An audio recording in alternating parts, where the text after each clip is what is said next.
Good morning. I'm Liza Holland with the Nonpartisan League of Women Voters of Lexington, and I am here to be moderator for this forum for candidates for the 1st District for the Urban County Government. We have with us today Rahsaan Berry and Tayna Fogle. Welcome. The forum will be recorded and available on the League's website and also on our YouTube channel. We are following the League's policies and procedures for this forum.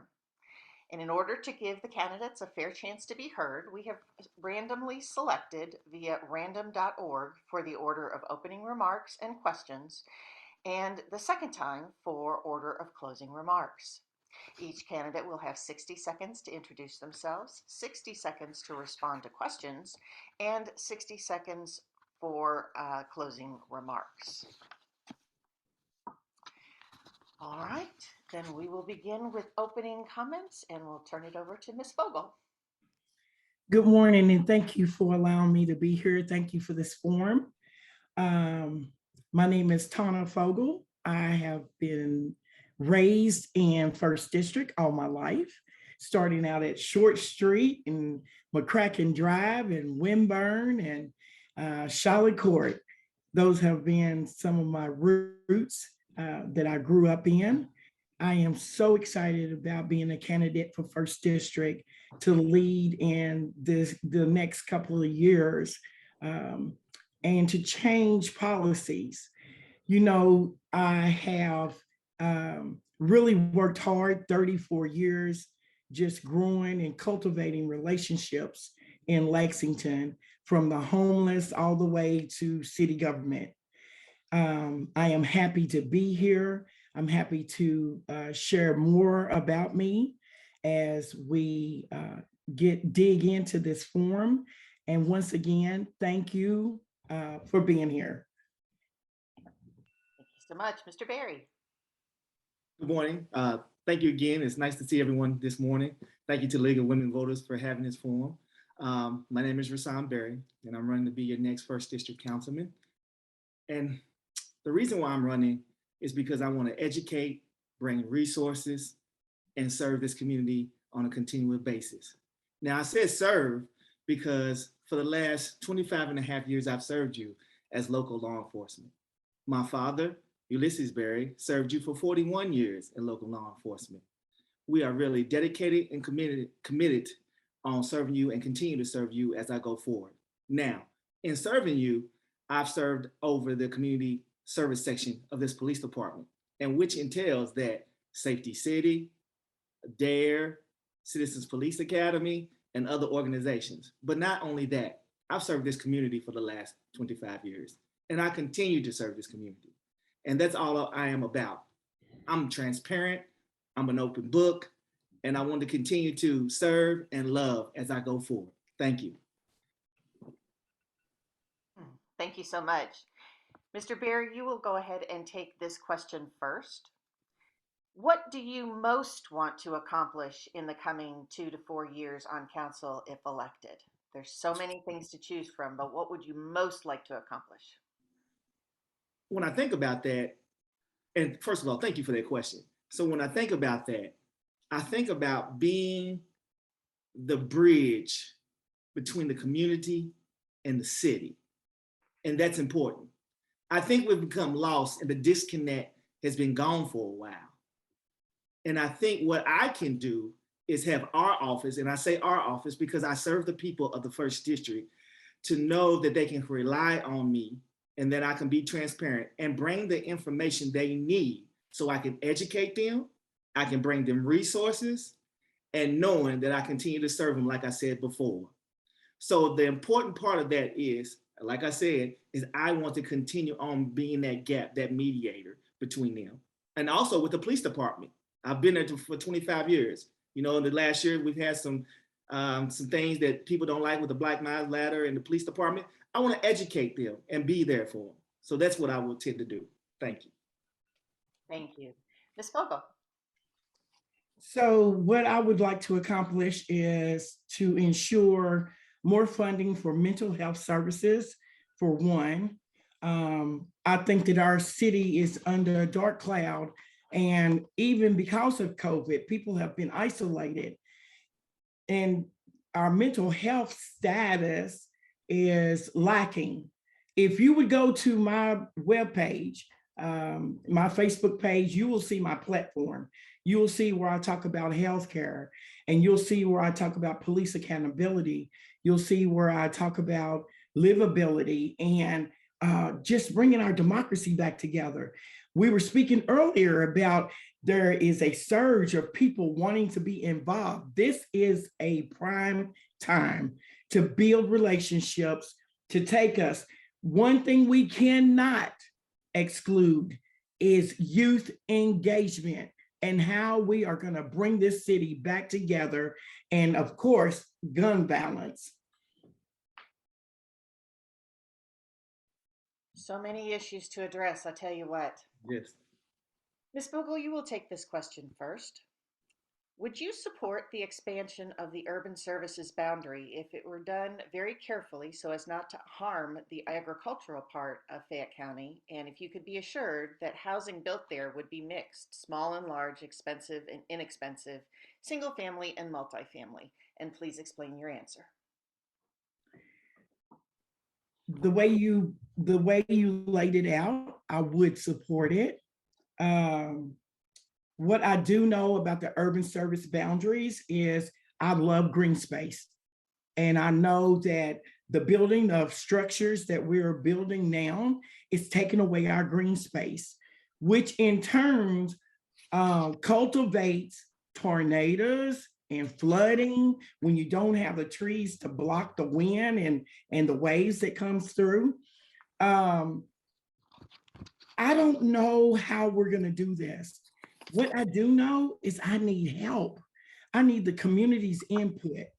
And so if the community tells me to, yes, support this and let's work together, let's find out, let's figure it out, then that's what I'm for.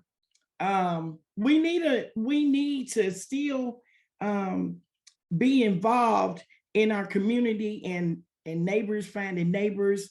And it's time to stop. And I can't wait to expand on this with people in the community. Thank you so much. Mr. Berry.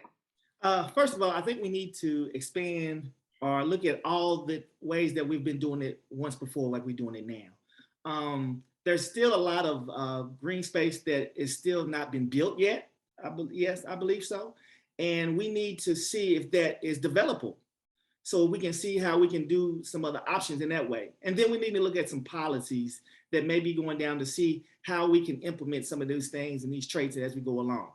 And if we exhausted all those avenues, then possibly we need to expand so we can have more things in our city and more people can have affordable housing, which is important, which is very important. So once we look at those policies, once we bring neighbors together, once we exhaust all the options that we've had before, then we can look at other options. Now, it's not about how we grow and when we grow, but how we do it and how we do it together. And that's important. So we can have those options and do it so we can come together. Thank you. Thank you so much. Mr. Berry, you'll go ahead and take this question first. A large percentage of the court cases that are facing our city involve drugs. What would you do to help to reduce the problem in Lexington? We need to educate. We need to educate. We need to go out in our communities. We need to have more seminars. We need to be having more job career fairs. We need to have more options to let people know that that type of behavior is unacceptable. We just need to be there for them and give them all the resources they need so we can help them along the way. So me, as being a police officer during my years, I've helped folks in drug court. They came to me before when they was out and said, you know, I have drug court. Was there anything I could do? I said, sure, come with me. Let's do some community services. Let's go pick up some trash, or let's go talk to the kids about some things that you've done before and then how that now you want to be on the right track. So when I see people, when they have problems like that, they come to me and I try to expand their mind to help them know there's another pathway of acceptability. And that's important. So education, resources, rehabilitation, all that. That's what we need to do. Thank you. Thank you. Ms. Fogle. So what I would do is make sure that nonprofits like Voices of Hope, Chrysalis House, Hope Center, all of the recovery homes have funding. And I would take folks who have been in recovery and let them be mentors for folks who are coming out. More speaking engagements in school, have drug-related classes, or even a club in all of our schools, starting in middle school. That's one of the plans that I would like. Being in long-term recovery myself, 26 plus years, I know the ins and the outs. I know how to detect if somebody is in crises, and then work with our social workers. Still, we're going to go back to mental health, sit at the table, listen, gather people's opinion, and then just start doing the work. Thank you. Thank you. Ms. Fogle, you'll go ahead and take this question first. We're kind of coming back to housing. It's a big theme this year with the question of the community. What means can be employed to protect communities where residents are vulnerable to displacement by investors? And what can legally be done to reclaim or recover property in underutilized by investors, property standing vacant, for example? You know, that is a very touchy subject for me, because I live right around the corner from 30 and Elm Tree, where most of the homeless people gather and try to either stay cool or just to socialize. So we have great opportunities with our Lexington housing authorities. However, it is difficult if landowners refuse to take like Section 8 vouchers. Louisville has a great model, and I'm studying their model. They have, their mayor has been giving like abandoned houses for like $1 for people to rehab and to start dwellings. Gleaning has a great model. There is a nonprofit group called Gleaning, and they have opened up housing for elderly people to continue to be in community together. So those are some of the steps. You know, 60 seconds is not a lot of time to explain these things, but we got to go back to the drawing board. And so that's my answer. Thank you. Mr. Berry. Affordable housing. First of all, nobody should be displaced from their house. That's first and foremost. You know, people have lived in our neighborhoods for a long time, and they need to continue to still in their neighborhoods. Like Ms. Fogle said, I've been doing my homework as well. CSH is a community supportive house out of Covington. So what they do is they take people, individuals together, and they have case managers, and they give them affordable housing. But along with that, they give them work development, they give them training, they give them mental health support. So they give them all in one, and they don't have to leave. They can continue on living there. But if they want to grow next to their family and their loved ones, they can continue to do that. And that's important. I myself has taken a stance on affordable housing. I take any voucher there is, because that's important. I want to give people an opportunity to live in areas that they love to live in and they can care about. Thank you. Thank you. And you'll take this question first. Poverty is one of the biggest issues that affect poor families, education, and employment opportunities. What plans and steps do you see as important to implement and to promote effective poverty elimination programs? And what are you willing to do to ensure that that implementation is a priority? Well, number one, our office will be dedicated on having a lot of career fairs and training. I think that's important. I know within the last 6 or 7 months, we've had a career fair up the street from me at Douglas Park. We brought everybody in the corridor, in the organization, any developments, anything in the corridor, and had them come to Douglas Park so we can offer them an opportunity to get on the spot interviews. So that is number one that can help. Hey, I took out flyers, I knocked on doors, and I said, well, come up here. Do you need a job? Do you need to be trained? Do you have a resume? That's another one. We did resume writing when it was up here because a lot of people don't even have their resume to get up to date. But we need to have those fairs. We need to educate them. We need to bring those resources back in our community. And that would be one of my first and foremost, to bring people together. And not only just in the West End, it's going to be the East End, the North Side, and all the limitations of the first district, because we need to make those things accessible for us. And that's important. Thank you. Thank you. Ms. Fogle. So living wage is really important. And the $15 an hour job right now is equivalent to the $7 an hour job because of the high, our economy is just out of control. And so one thing I would like to raise up is there is a program, Wayfair. It's at Black and Williams, it's at Charles Young Center, and they bring folks in, they advertise. I have to go back to mental health again. People are so in this moment of crises that it's hard to even think about a job if your stomach is growling, or if your kids don't have the clothes or the proper clothes to go to school. So to talk about living wages and talk about employment, basic needs surrounding poverty has to be met first, because I can't even concentrate on how to write a resume or even listen if my basic needs are not met. Thanks. Thank you.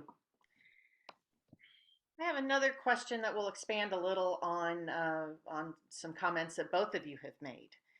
It's about public participation. Ms. Fogle, you'll take this question first. Meaningful public participation is vital to a responsive local government. What are 3 innovative approaches that you would advocate for to make the government process more accessible, equitable, and transparent? Wow, that's a lot in that question. So some of the steps, once again, I'm going to point people to my webpage to see my platform, because there's like an expansion of what I'm getting ready to say in 60 seconds. So some of the procedures that I would take is, one, get to know your neighbors and get to know the community. What are their issues? What would they like to see?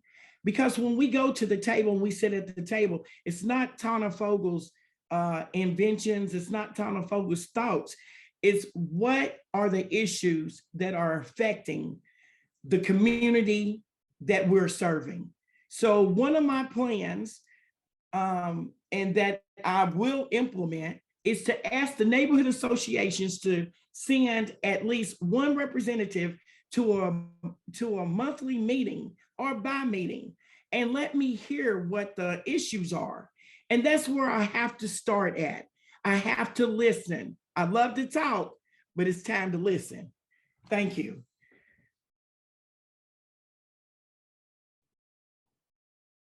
I'm sorry, Mr. Berry. Oh, that's okay. Thank you for the question. First of all, we need to bring it to the people. That's important. We have to bring it to the people. During my time now as campaigning, I have fell in love with canvassing. Knocking on doors, talking to people, getting them the information one-on-one. I'm very enthusiastic and energetic about getting the information to the people. And the next thing I would do is, I know a lot of people do apps now and how they communicate with the city. It needs to be easier. It needs to be where they can come if they need some type of services, like a one-stop shop. And it's like, okay, I need housing. I can click this button. Okay, I need something to help me with my property not getting affordable. I need to click this button. So we got to make it more accessible for them and more easier to let them know that we can do certain things in certain instances. So giving the information of going door to door and being there for them, yes, that's important. Giving them a one-stop shop, giving them that information, let them know, and that's important as well. Thank you. Thank you very much. You will go ahead and take this question first.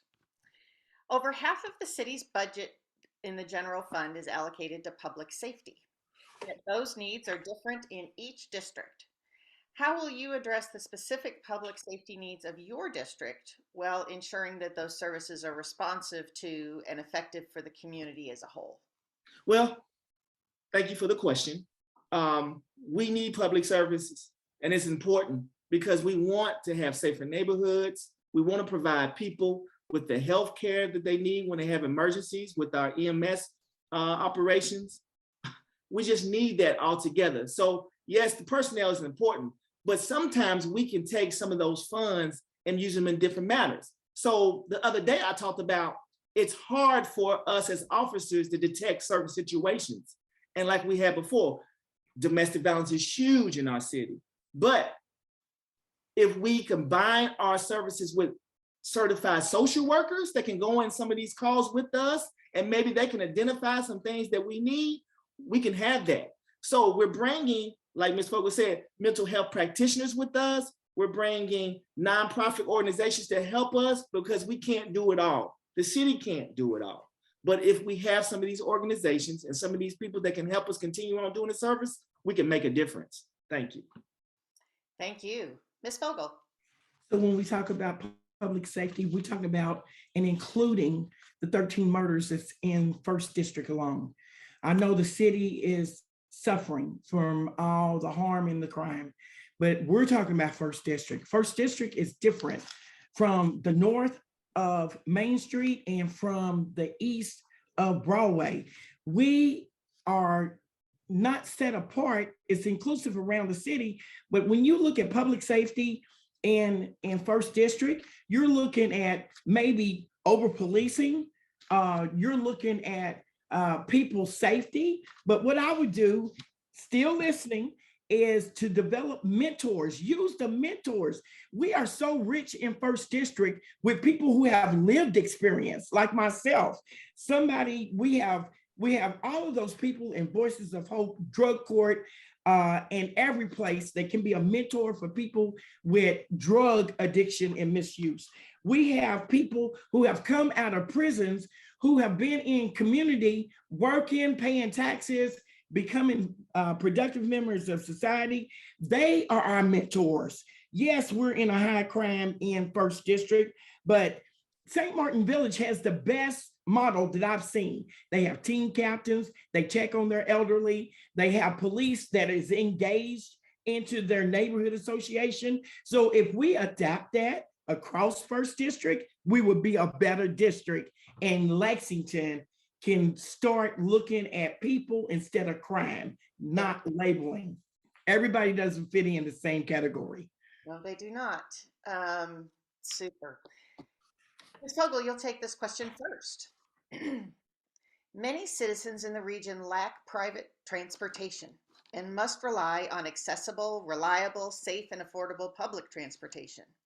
What measures do you support to meet the needs of a growing population in Lexington and extending into Fayette County and adjacent counties who require public transportation for their jobs, medical care, groceries, and other needs? It is wonderful working for the organization I work for, Kentuckians for the Commonwealth, because we have a great relationship with the LexTran. LexTran is vital in this. Also, I believe that people who hire other folks, like employers, they can work out some type of Uber transportation, that would guarantee that their workers will get to work. That's a big problem. People not going to work, not having transportation. As we expand housing, if you've driven up Russell Gate Road, you see new complexes being built. There has to be a plan. As we go to the table, I'm not going to stop saying that. Everybody at the table and listen to everyone. As we go to the table and we go back to the drawing board, we sit there and we listen and we plan together. How will this transportation happen? Lower the cost of riding the bus, for our district because we're poorer than most districts. So that's what I would like to put on for 60 seconds. Go to my webpage. It's in there. Thank you. Mr. Berry. Yeah, I agree. Public transportation is viable in our community, especially in the first district. And I like the way Lextran has are trying to make them more accessible to ride in our neighborhoods. You know, I live in a St. Martin Village, and like I said, West End is special. And like Ms. Fogle said before, we do such special things in our community because I've lived here and I've implemented a lot in our community. But public transportation needs to be accessible for all of us in First District. We need to have vouchers. We need to be on more timely basis when buses are coming from one route to another. I hear that a lot when I listen to the people talking about, my bus is late. I can't get there on time. I've got to do this. Hey, let's sit down and talk to Lextran about making those buses in more timely manners, maybe more pickups so they can have that. So that's very important. So if we continue on looking to that avenue of having more transportation and vouchers and different ways and methods, it's about resources and bringing them to them. Thank you. Thank you. And this will be the last question before closing comments. And it's going to bring us back to the future. And that question is about youth. So Mr. Berry, you'll take this question first. What would you like to do as council member for Lexington's children? Oh, I do it now. I've been doing it for the last 25 years. I run the Police Activities League, where we take youth, where we show them a different way, where we're saying kids and cops can work together and other organizations. Oh, we've been on trips. We've shown them different ways to go. We have mentoring, we have boxing, we have tutoring, and now we have a ballet troupe. And let me let you on a little secret. In November, we're going to have a Ebony Nutcracker performance at the Lyric. So I do it now. I work with kids. I mean, that is my specialty because I love our youth. They just need to know how they can do certain things. But you know what? I don't want to leave just the youth out. What about them parents?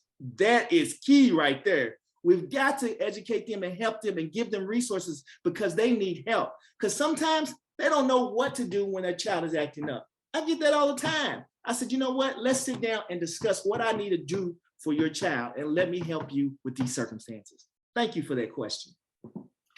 Thank you. Ms. Fogle. So in our marginalized city, I would like to increase funding for One Lex. For one, there's more resources and more programs out there where our community is engaging with the youth. So I would like to, sit down and learn more things. We got Rachel's House for the young women. We've got STEAM Academy. We have MWB,